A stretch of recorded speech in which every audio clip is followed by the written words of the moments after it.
In this video, I thought I would take a little bit of time and just talk about programmable sound generators and maybe how I am using a couple of the different varieties of PSGs.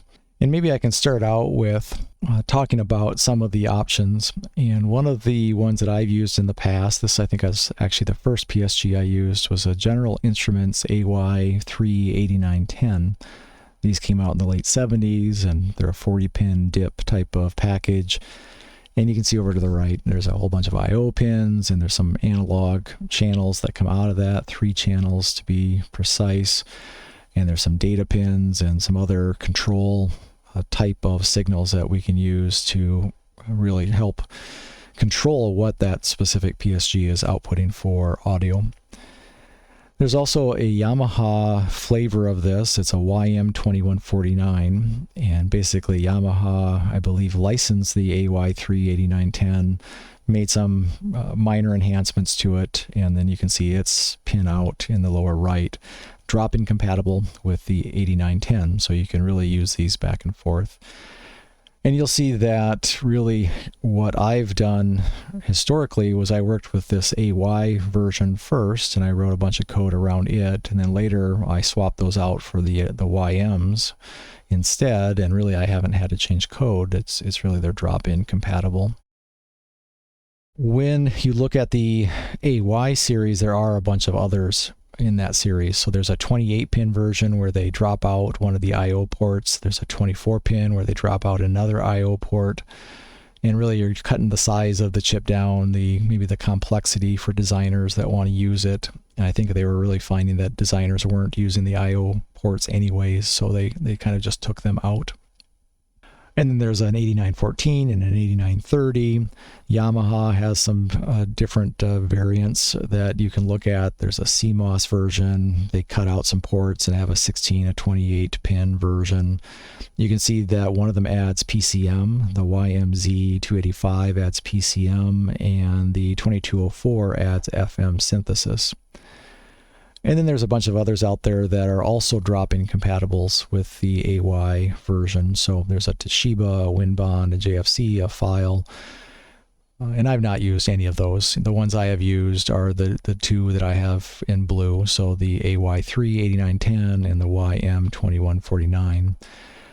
And those I'm using because they're easy to find, they're inexpensive. I've actually wanted to use the 24-pin, the 8913, the AY-3-8913, because it is smaller. And like on my sound card, I don't really need the I/O pins except for 2 of them. So for 4 of my PSGs, I could trim down the size and trim down really just how much space I need and how many different signals I have running around the board if I could get a hold of those in a cost-effective manner. Pretty much all of these PSGs, though, are doing the same basics, and I'm going to talk about specifically as I move forward the AY and the YM. So the AY-3-8910 and the YM2149. The others I've not really worked with, so I'm going to kind of keep focused on the ones that I am working with as I go through this. But generally, what you're looking at from these is that they generate sound. So there's a music generator, and if I go look at that, I'm showing that I can have 3 channels, a channel A, a channel B, and a channel C, and I can generate square waves of different frequencies. So that's how I start to generate my tones, my sounds. There's also a noise generator where I can generate different noise patterns, and this describes it as pseudo-random waveforms of variable frequency, and I'll show some examples of that later. I can also mix. I can mix the music generator output and the noise generator output together, and that's what I can actually send out of my 3 analog outputs. I can also control level, or so how loud is something. There is also an envelope generator that lets me control the attenuation of the signals. And then, of course, I've got to get an analog output, so there's a digital to analog type of converter. And if I look at the block diagram real quickly, this is what it looks like. And really the things that I would pay attention to at this point. They're probably most relevant. Up here, there are the data lines. So there's 8 data lines to either write configuration data or maybe read out, for example, from the I/O ports or something like that. There are these 3 signals that are important. There's a BDIR, a BC2, and a BC1 that are going to allow me to control the behavior of the PSG, and I'll talk more about that here shortly. And then the output comes out of 3 separate pins. There's an analog A pin, a B pin, and a C pin. And usually you just tie those together on the outside of that. And that way you can have a single output that's combined. And you might take a pair of these chips then and have 3 analog ABC for the left channel and 3 ABC for the right channel.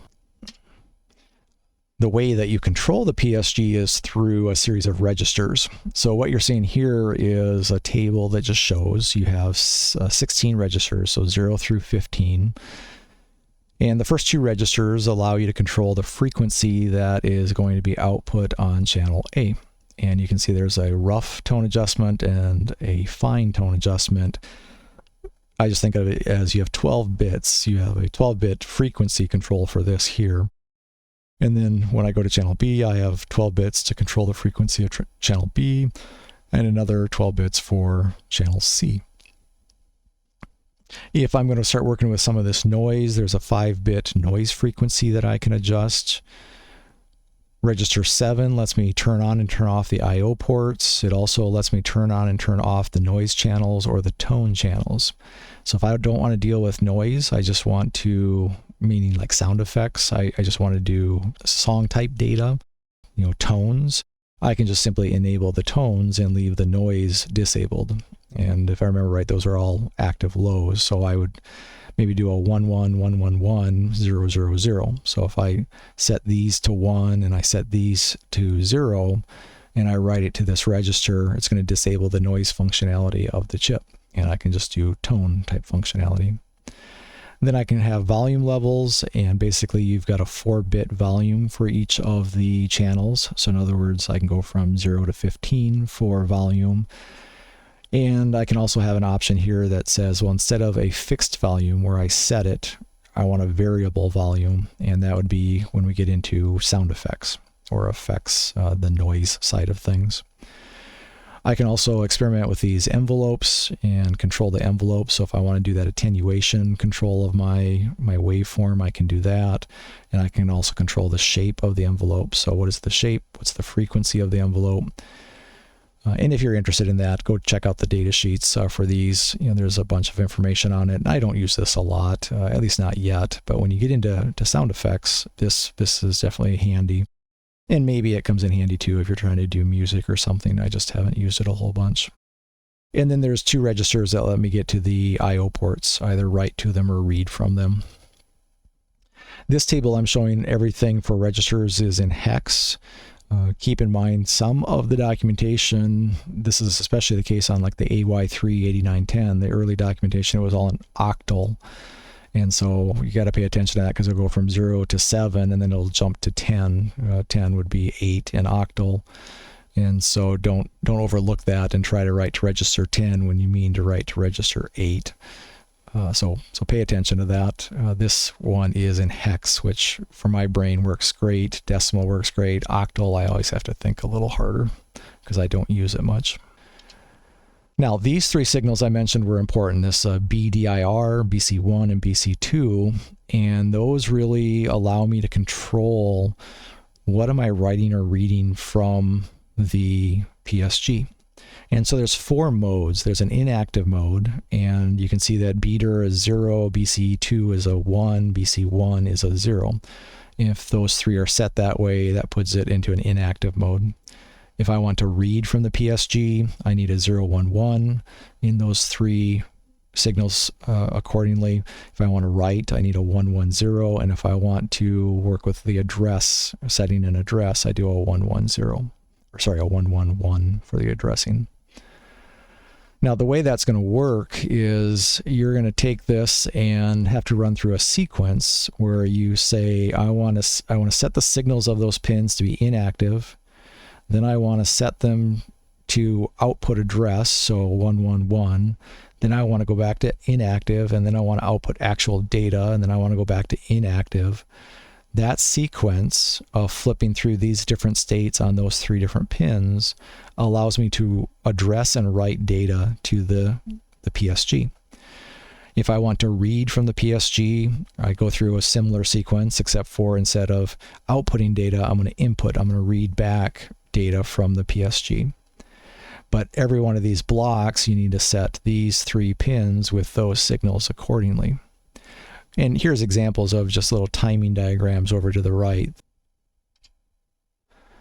Now, to write that out, there's many ways to do it. What I've done to actually control those signals is use a versatile interface adapter, or a VIA. So a W65C22S is kind of the common part number that I use for this. But basically, it's just an I/O type of chip. Maybe on my 286, you might have the programmable peripheral interface. You could probably use one of those just as easily. But I have a fair amount of code that's written to leverage VIA. So you'll see that on my designs, I'm going to use that.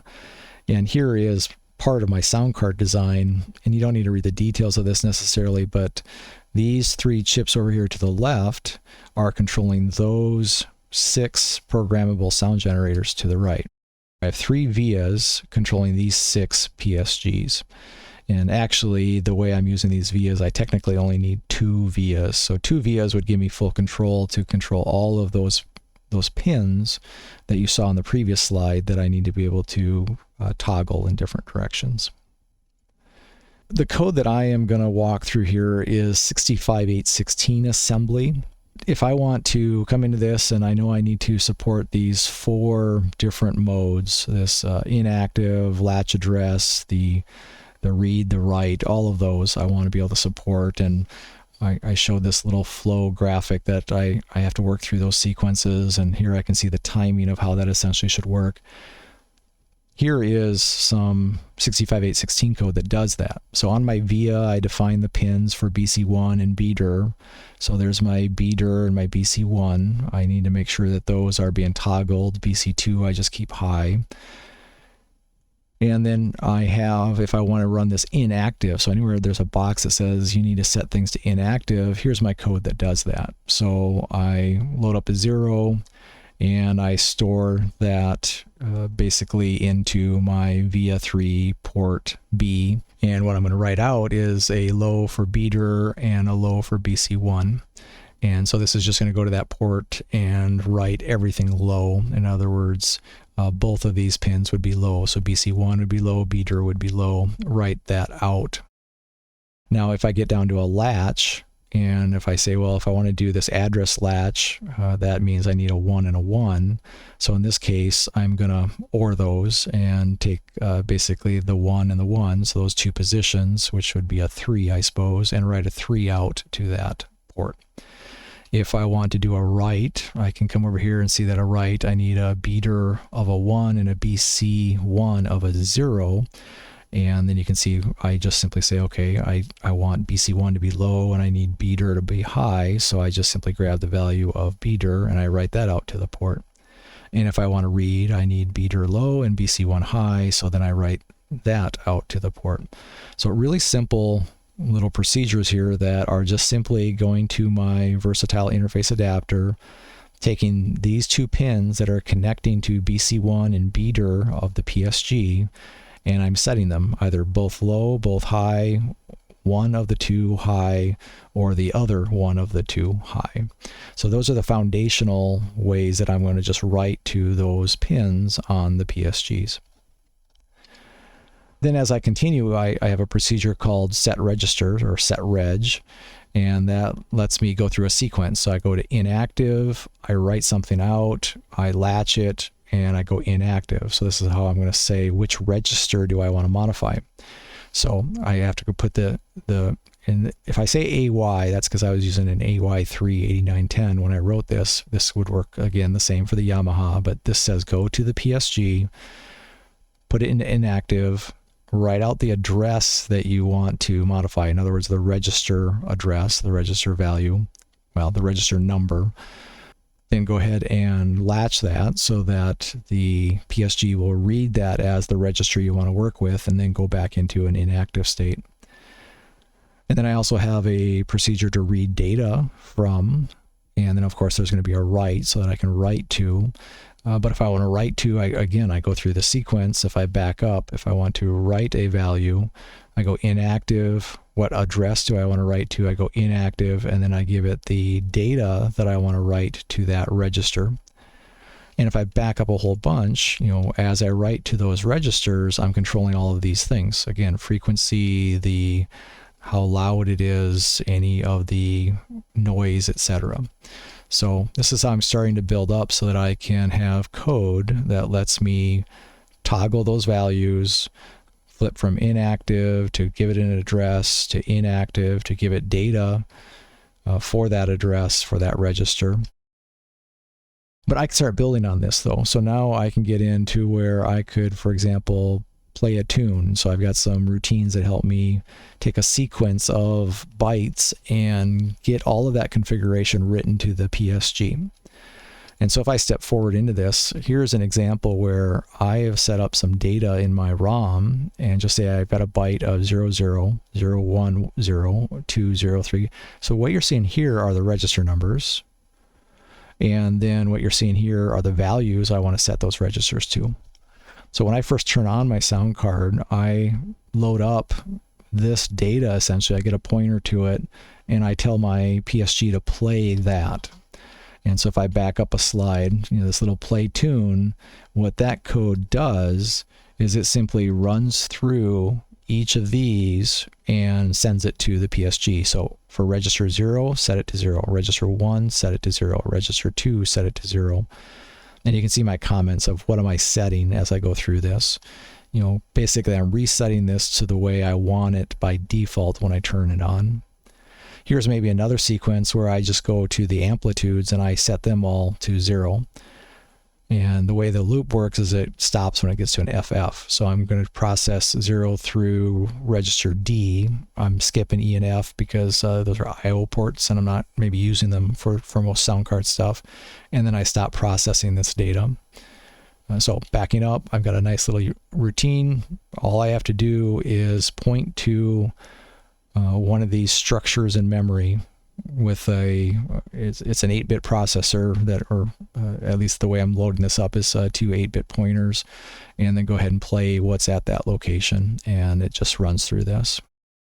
Well, that's fine. That's a reset, and that's turning off maybe my output of a PSG. So what you're seeing here then is an example where I simply want to play a Windows 95 start sound, and the first thing I do is I point to that reset set of data, and then I run that through all 6 of my PSGs. And then from there, I want to play different tones. So I can then choose what do I want to play. And I load up something that points to that tone data. And that might look like something like this. So here I've got a B6 flat A, an A6 flat A, an E6 flat A. So those are all A flats, different octaves.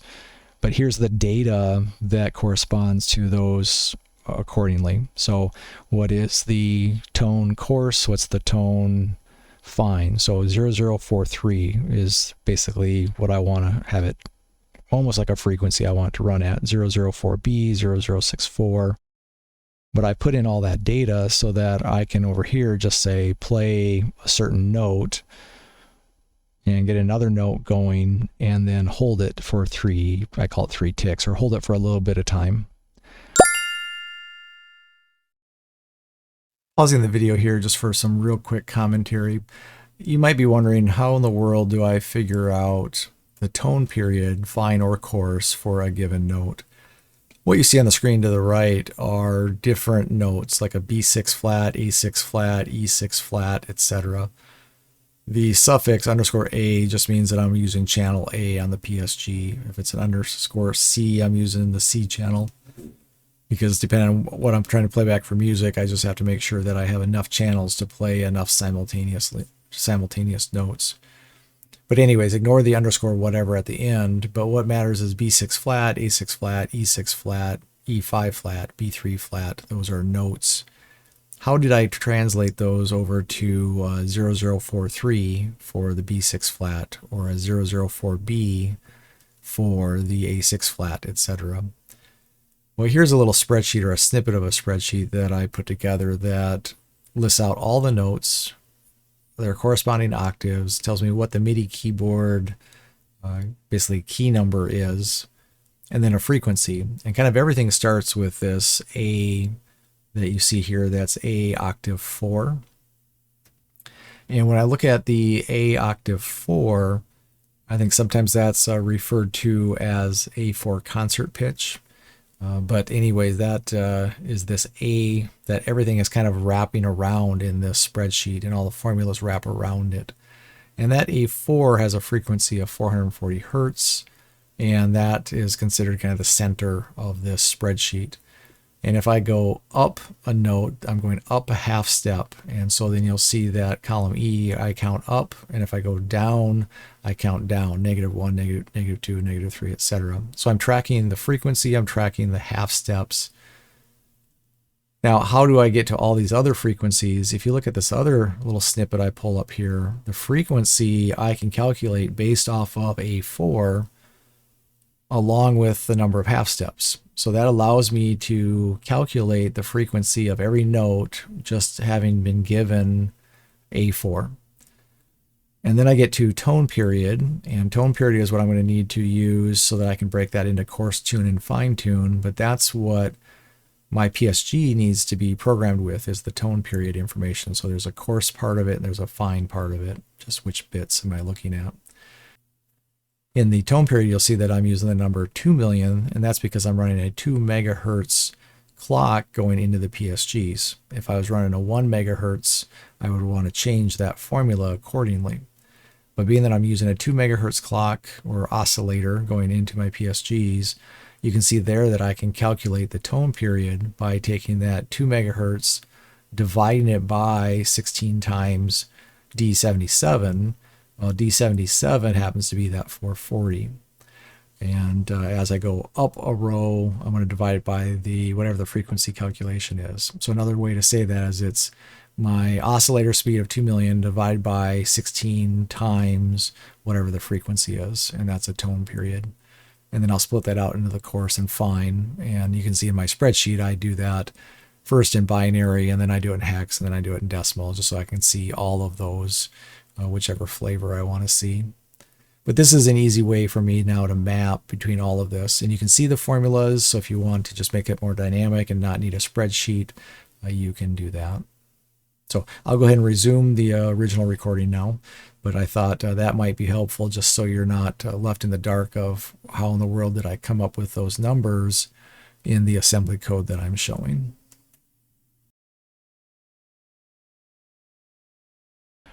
And then, of course, you're going to have to deal with how do you figure out how long to hold things for, and that you can do different ways. For me, I'm not doing timers or interrupts or anything like that. I'm just kind of saying do a loop and hold it there. I can just kind of have my code pause essentially on playing that. As soon as you send a command to the PSG and it starts playing, it's going to keep playing that forever until you tell it to do something else.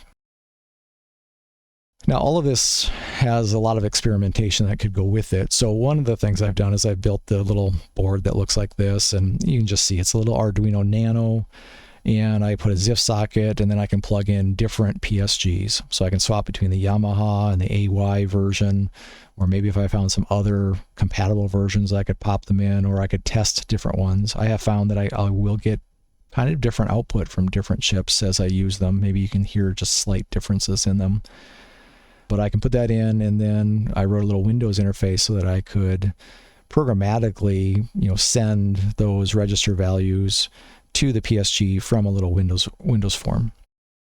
Well, I then kind of built up a bigger version, and this is an older sound card. This is on my 65816 computer.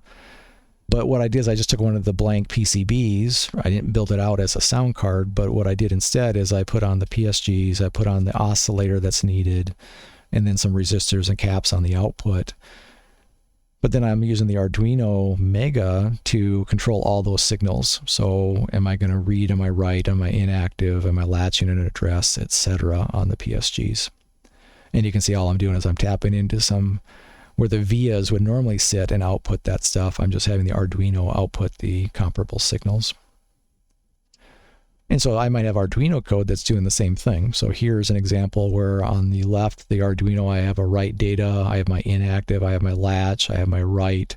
I'm really not doing a lot of reads. So this, I don't actually have that implemented. That's the part that's collapsed down here in my code is my read block. But these are doing the same thing. I have a procedure called set bus control.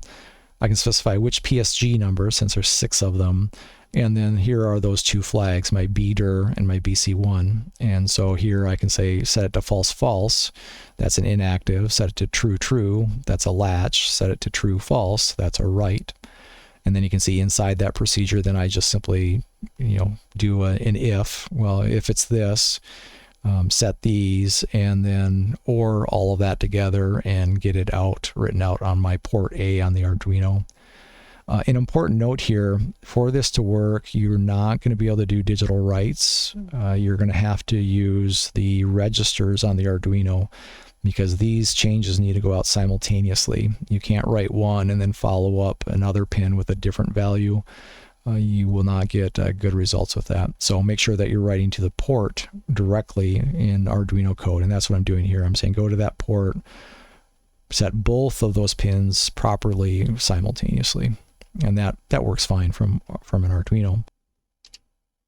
Then on top of all of that, I put together a little Windows Form app that looks like this that lets me then go in and just play with all of these settings. And I'll show you that here momentarily. Other things I've done is I built a little Windows form that lets me edit.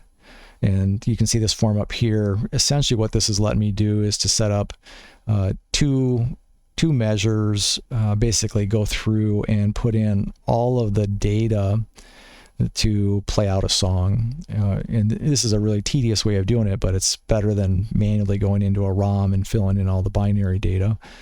But it allows me to pick which channel, and then what you're seeing here, E6, B5, E5, those are actually the notes that I want to play. And then I'll convert that to the appropriate data on the back end as far as what's going to get sent to the PSG. And so I can fill all that in, and then I can say, okay, go and add another one of these measures, basically, and then within the measure, fill out all the notes, and add another measure and fill out all the notes. And I've got a little tool so that when you click on one of these, you can then graphically pick which note do you want to play. Still, it's really tedious, and it's a lot of work to do it that way. But that is one way I can fill out all this music data.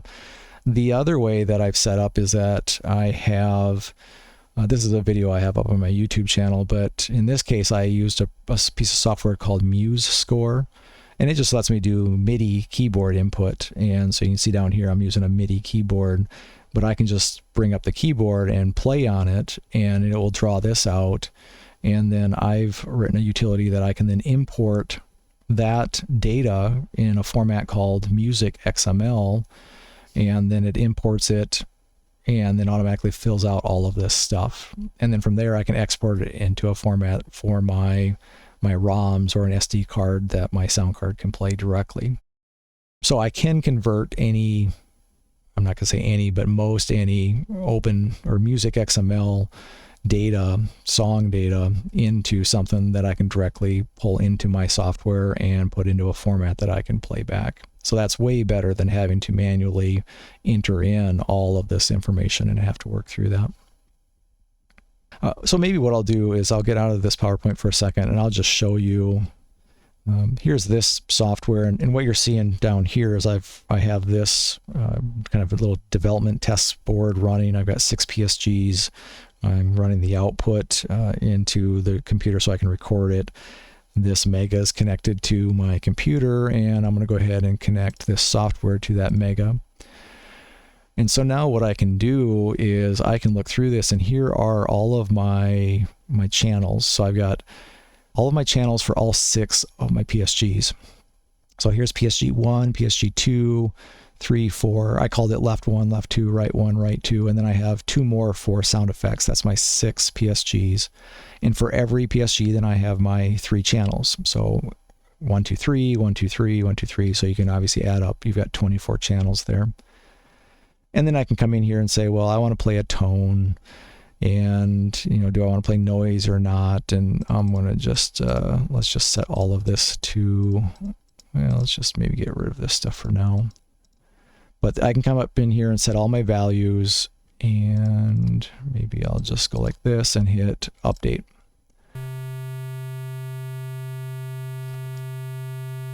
So at this point, it's playing that output, that tone. And if I want, I can then say, well, I'll go ahead and add into that a different frequency and add that to what you're playing. And now you can see what it sounds like. And maybe here's one more. This is part of a chord. So now I'm playing on left and right channel, 3 tones, 3 on the left channel, 3 on the right channel.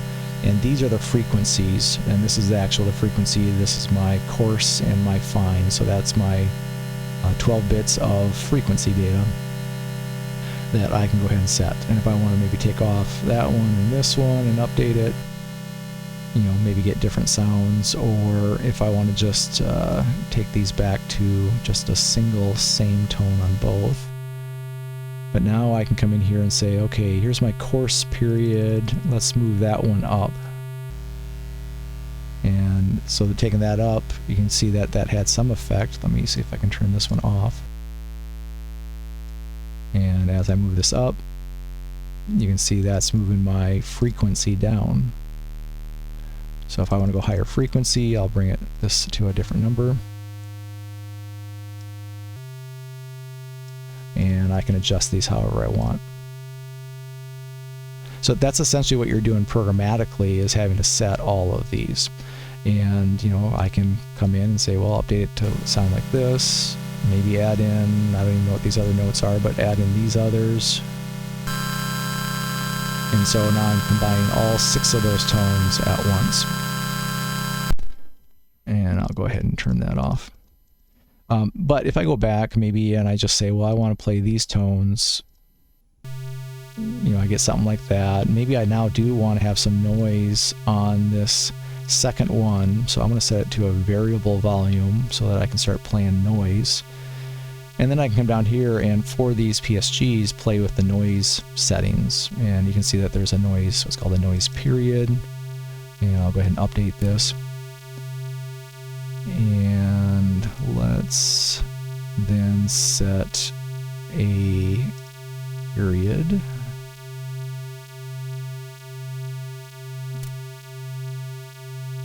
Okay, and then I'm going to have it kind of repeat. So now I'm playing a tone and I'm playing that kind of tick, tick, tick, tick noise. And that's being controlled by this. So how long does the noise, what's its noise period? And you can see I can change that and I can slow it down if I want. Now let me just put in 50.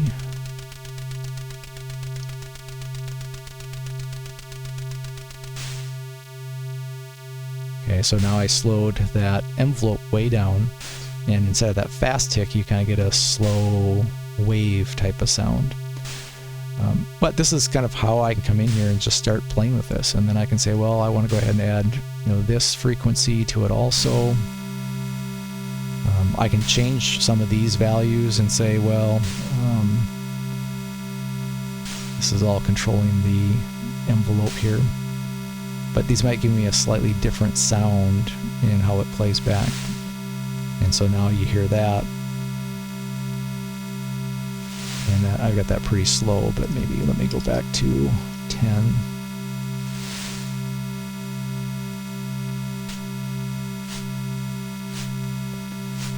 Okay, see how that's starting to work there. Now if I want, I can add that noise to my tone channels too. But this is, you know, probably not the greatest sound to listen to right there, so I'm going to stop that for a second.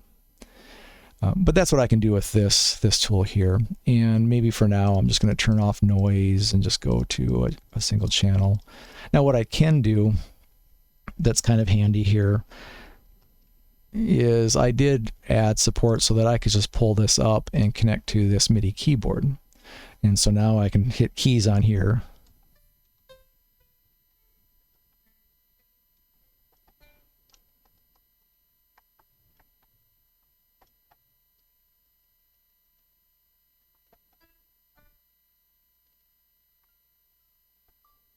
And then I can just close out of that little dialog. Now it recorded everything there, so I can go down to any of these notes that I recorded and I can pull them over, and I can see that was a 77. I can see the values. Basically, I'm capturing the MIDI data, I'm converting it automatically to the values that the PSG is going to need. So I'm converting from MIDI to real, notes and octaves over to what the PSG needs. But now I can use that and kind of look at, well, what was this note here? Well, that was a 1C. I can even come in here now and hit play and have this play through that. And I'll maybe start that, but I'm not going to probably let this go all the way through. And so now it's just going to go through and play back the notes. I'm not worried about duration or anything like that, but I'm capturing all the data and it's playing back that data. So I can go ahead and do that. Okay, I'm going to go ahead and stop that at this point. But that's a handy little utility here. And I'm going to hit reset on my Arduino just to get everything reset on the output. Okay. But that's a handy little form that lets me experiment. So play around with different frequencies, play around with all these different noise settings and see what they do and see if I can come up with cool sound effects or sounds or whatever it might be. And then I should comment that once I do have all this filled in, I can create a whole sequence of things and save it out into a flash ROM format. So I can just copy and paste it in and store it. I can also save it out as, I can save things out as files, and then later I have a utility that'll take lots of files and put them together and put them on a ROM for me. But this is all the type of stuff that there's so much you could do and so much work that you could put into this, but this is helpful for me to kind of just experiment a little bit. So that's kind of what I had to really talk through here. If I go back, this sound card that I've been using here, it has the 6 PSGs over to the right, and that card is here right now in my system. But then I have my vias over here, and then it's all being controlled from the 65816. So 65816 to the vias to the PSGs, and it's doing what you were just seeing. I'm constantly writing to the registers, controlling frequencies. I'm not doing a lot with sound effects that you've seen yet, but I will be doing some of that coming up. So that's maybe a rundown of me leveraging 6 PSGs and how I'm kind of trying to build content or experiment and learn how to do that. If you have additional questions, definitely let me know. I'll try to help out. And if you have other things to add to this to share with others, please add a note below on the YouTube channel or over on my blog. And before I close out this video, I thought I would leave off with some sample output using these PSGs. This recorded output is from previous videos that I've posted in the past, and this would have been for a 6 PSG sound card that I had built for my 65816 computer system. The most I'm using is 4 PSGs. 2 of them I've kind of set aside for sound effects. And in the following songs, I'll start with the simplest and maybe just work up to the most complicated, which would be this Mario 1-up. And you'll hear some stuff that sounds good, stuff that sounds bad, but I'll just let you listen to some of this. That is kind of how I've slowly progressed in some of these songs as I've worked on them.